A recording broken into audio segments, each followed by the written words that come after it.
For the last few days, I have, and I think you feel the same, had a gut punch. And I've been trying to put my finger on it, and I've been trying to figure out what to say to you and how to say it.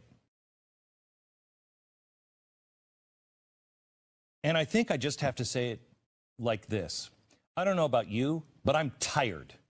I am worn out. I am fed up. I've had enough.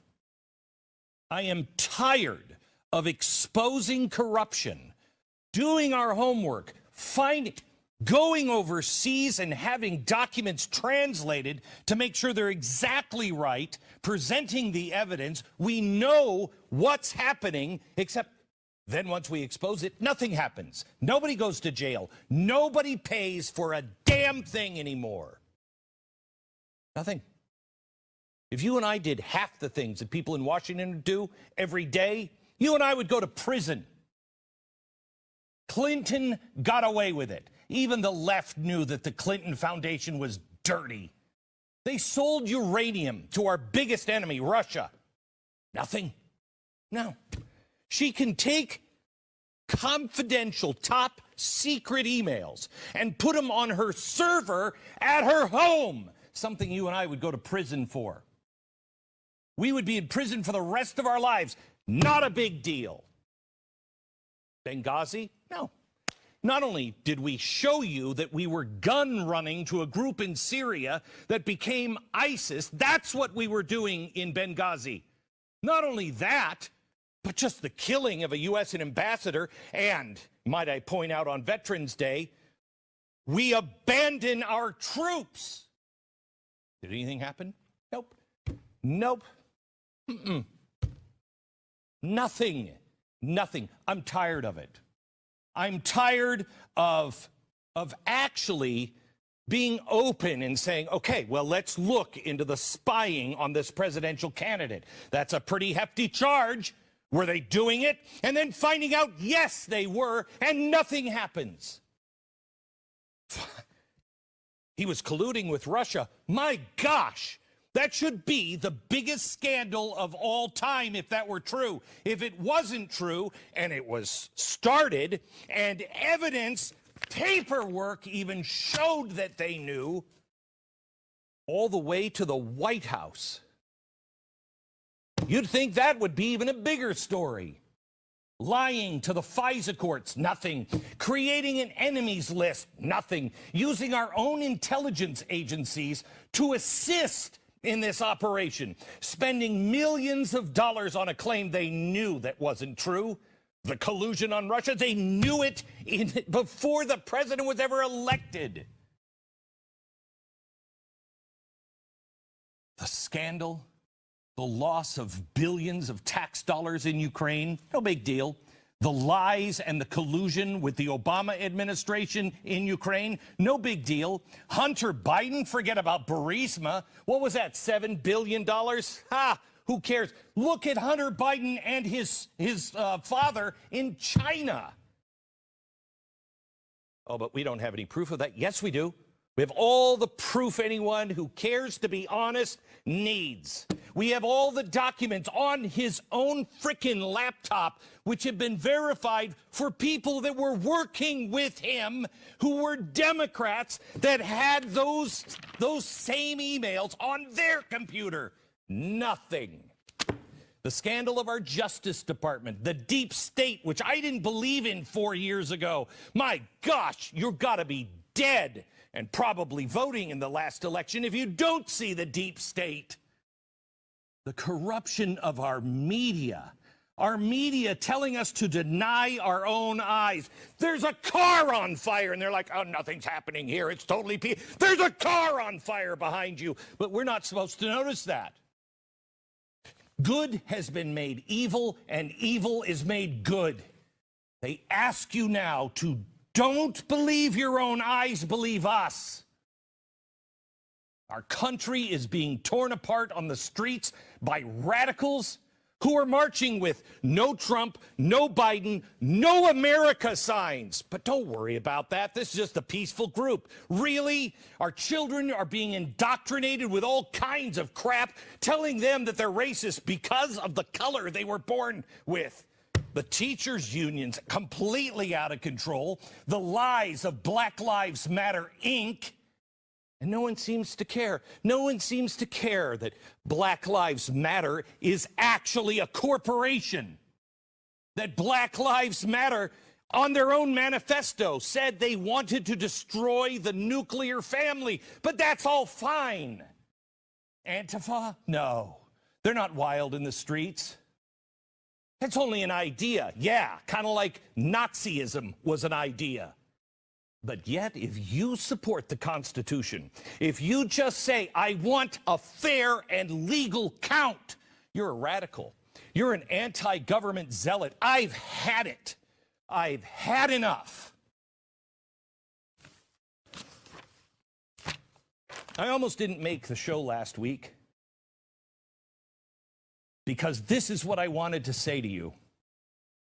Except it would have been followed with, so, see you later.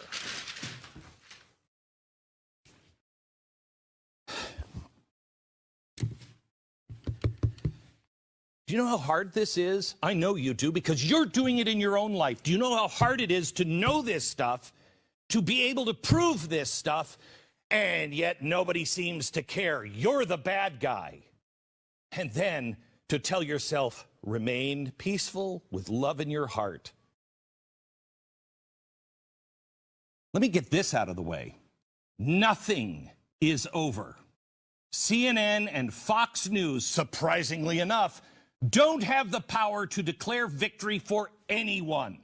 The hypocrisy from the mainstream media and the left calling for Trump to concede and just roll over and accept the results is staggering. When you have Democrats, just so happy to accept their defeat. Really? When? When have they done that? When have they, in the last 20 years, accepted defeat? Not since George H.W. Bush. Al Gore launched a 36-day legal battle in 2000. I was in Florida at the time. He didn't fully concede until December. And even to this day, they still say George Bush stole the election. They delegitimized him. The entire time, that was just a dry run for what they did to Donald Trump.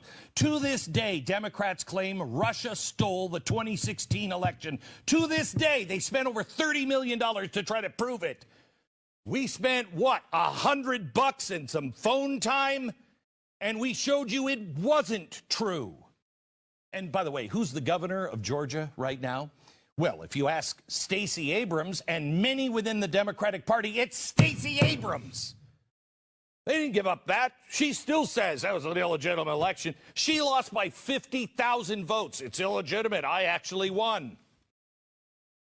Democrats are the biggest sore losers of all time. But Trump, if he just doesn't roll over, you know what? Screw you. There is a process. And the Trump campaign has every right to see it through. It may or may not change the election, but the process matters. The law matters. Democrats and the media are doing everything in their power to convince you that what Trump is doing right now is not normal. It is. I told you before we went into this election how the left is organizing street protests to force Donald Trump into conceding.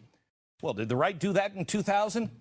Did we start burning things to the ground while the Russia investigation was going on? No. And you know what, Bill Barr? Where the hell are you?